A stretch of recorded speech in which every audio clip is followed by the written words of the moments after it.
জোড়া শিশু ও গুণের নামতা। চলো তো বন্ধুরা আমরা দেখে আসি এখানে আসলে আমাদের দিলে কি আছে। খেয়াল করো এখানে অনেকগুলো বাচ্চা দেখা যাচ্ছে, অর্থাৎ শিশু দেখা যাচ্ছে, মানে 4 জোড়া, এবং জোড়া বলতে আমরা বুঝি 2 জন 2 জন। খেয়াল করো 2 জন 2 জন করে মোট 4 জনের শিশু আছে। তাহলে এখানে কতজন শিশু খেলছে, চলো আমরা দেখে ফেলি এখানে কতজন শিশু খেলছে। খেয়াল করো প্রথমে যখন 2 জন শিশু ছিল অর্থাৎ 1 জোড়া ছিল, তখন বলা যেত যে 2 গুণ 1 অর্থাৎ 2 আছে একবার 2। এরপরে যখন 2 জোড়া শিশু খেলছে লেখা যায় 2 গুণ 2 অর্থাৎ 2 আছে 2 বার 4।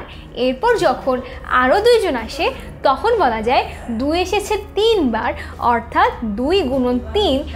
এখানে 2 আর 2 যোগ করলে 4, আরও 2 যোগ করলে হয়ে যায় 6 অর্থাৎ 6।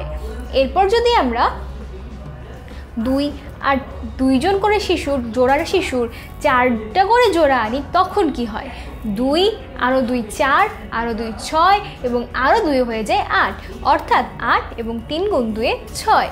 তাহলে বন্ধুরা খেয়াল করো এই যে 2 এর ক্ষেত্রে যদি 1 2 3 4 জোড়া না থেকে 5 6 7 জোড়া থাকতো তখন কি হতো। খেয়াল করো একইভাবে 5 জোড়া থাকলে হয়ে যায় কি, 5 জোড়া থাকলে হয়ে যায় 2 গুণন 5-এ 2কে 5 বার করে যোগ করতে হবে।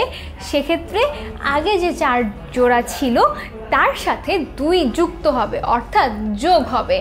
আবার এটার যে উত্তর হবে তখন তার সাথে 2-এর 6 আরও 2 যুক্ত হবে। এরকম করে জোড়া যত বাড়বে 2 সংখ্যাটা তো বাড়বে।